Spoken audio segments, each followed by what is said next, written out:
ناظرین، اللہ رب العالمین وہ اتنا ارحم الراحمین ہے، اور اللہ رب العالمین اپنے بندوں سے اتنی محبت کرنے والا ہے کہ اگر بندہ روزے کی حالت میں ہے اور اس کے منہ سے ایک کریہ قسم کی بو نکلتی ہے جسے انسان پسند نہیں کرتا، لیکن اللہ رب العالمین اس بو کو کستوری سے زیادہ پسند کرتا ہے۔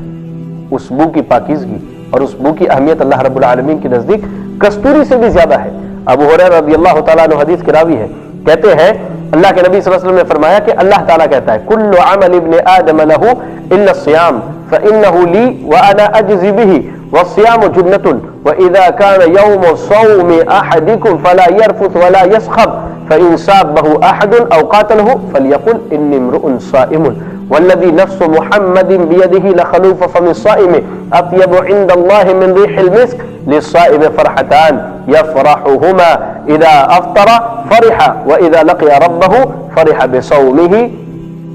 ابو ہریرہ رضی اللہ تعالیٰ عنہ کہتے ہیں کہ اللہ کے نبی صلی اللہ علیہ وسلم نے فرمایا، اللہ تعالیٰ فرماتا ہے کہ انسان کے جتنے اعمال ہیں وہ تمام اس کے لیے ہے سوائے روزوں کے، یعنی روزہ بندہ میرے لیے رکھتا ہے اور میں ہی اس کا بدلہ دوں گا۔ اللہ کتنا رمضان کے روزوں کا بدلہ دے گا یہ اللہ رب العالمین کے علاوہ کوئی نہیں جانتا۔ روزہ ڈھال ہے، تم میں سے جب کوئی آدمی روزے کی حالت میں ہو تو وہ فسق و فجور کی باتیں نہ کرے، چیخے چلائے نہیں، اور اگر اس سے کوئی لڑائی کرے، اسے گالی دے، اسے قتل کرنا چاہے تو وہ کہے کہ میں روزے سے ہوں، اور قسم ہے اس ذات کی جس کے ہاتھ میں محمد رسول اللہ صلی اللہ علیہ وسلم کی جان ہے، روزے دار کے منہ سے نکلنے والی بدبو اللہ کے نزدیک مسک سے زیادہ بہتر ہے۔ اللہ اکبر۔ اور روزے دار کے لیے دو خوشی کے مقامات ہیں جن میں وہ بڑا خوش ہوگا۔ جب وہ افطار کرتا ہے تب وہ خوش ہوتا ہے، اور جب وہ اللہ رب العالمین سے ملاقات کرے گا تو اپنے روزوں کی وجہ سے خوش ہو جائے گا۔ یہ حدیث صحیح بخاری کی حدیث ہے۔ اس حدیث میں روزے دار کے تعلق سے کئی چیزوں کا تذکرہ کیا گیا۔ اس میں ہمارا جو بتانے کا مقصد ہے وہ یہ ہے کہ روزے دار کے منہ سے نکلنے والی بدبو بھی اللہ رب العالمین کو بڑی پسند ہے۔ اللہ رب العالمین کیا مسک سے زیادہ اللہ رب العالمین کو پسند ہے میرے بھائیوں۔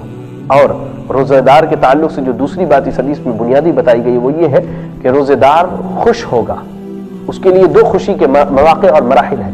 امام نووی رحمۃ اللہ علیہ اس حدیث کی شرح میں ارشاد فرماتے ہیں کہ بندہ جب اللہ تعالیٰ سے ملاقات کرے گا اور روزہ رکھنے کے عوض میں اللہ تعالیٰ اسے جو بدلہ عطا کرے گا تو اللہ کی رحمت کو حاصل کرنے کے بعد بندہ بڑا خوش ہوگا کہ اللہ نے اسے روزہ رکھنے کا موقع دیا اور اس کا بدلہ اللہ نے اتنا عظیم دیا۔ اور دوسری خوشی جو افطار کے وقت سے ہوتی ہے وہ یہ ہوتی ہے کہ بندہ بڑا خوش ہوتا ہے کہ آج میرا پورا دن فسق و فجور، برائی، اللہ کی نافرمانی سے بچا رہا اور اب میرا روزہ مکمل ہو رہا ہے جو اللہ رب العالمین قبول کرنے والا ہے۔